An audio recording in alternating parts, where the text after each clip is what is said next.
Let's talk about stories today.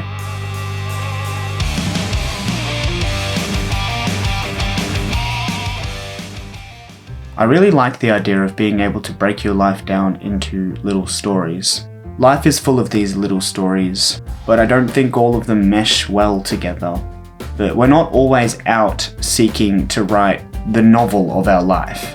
Sometimes I think it's good to just come up with shorter stories, vignettes, chapters, scenes, little windows into what it is that makes us us and our experiences unique. If you want to turn your life into a story, you can select moments from your life and tell those stories on their own until the larger picture actually makes sense.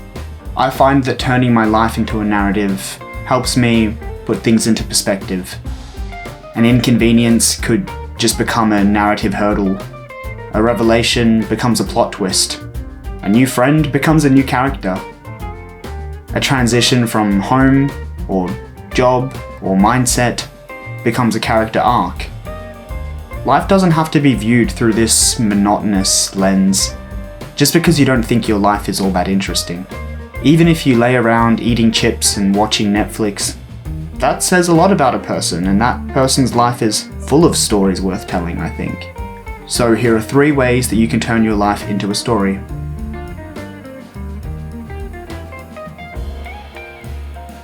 If you're able to think about an isolated moment in your life, then I think you're able to create a story with that incident.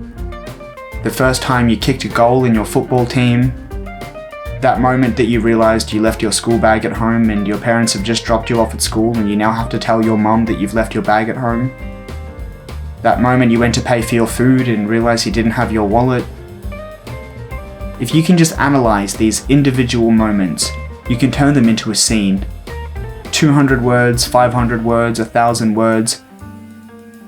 These moments might seem monotonous, but if you tell them in an interesting way that introduces character revelations and interior monologue, it could be quite interesting to read.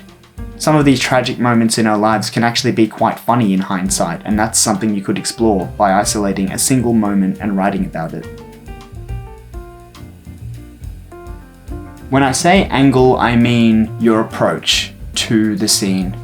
By this I mean, how does your character, which is you, how did you react to what happened? What impact did it have on you as a person? That's what separates a monotonous moment in your life from an interesting scene.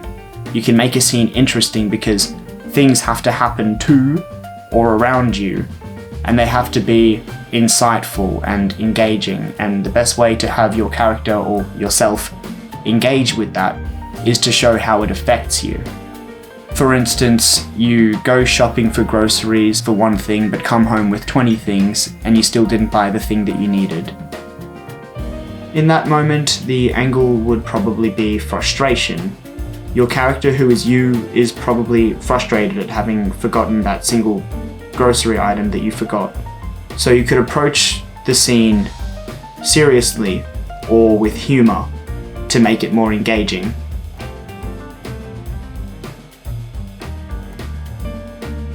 I think this is probably the most important tip if you're trying to turn a moment from your life into a story, because no one's going to care about a single moment if you're not the main character and there's no reason to care. I do think that a level of interiority is important to make moments from your life stand out as isolated stories. I think it's important to make yourself a main character in your writing if you're telling stories about your life, because you want your reader to engage with something and someone in your writing. Otherwise it will come across as bland or monotonous or not worthy of being a story on its own.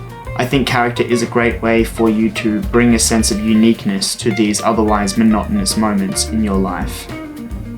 A good way of keeping track of these little moments in your life would be keeping a journal on you or writing in the Notes app on your phone.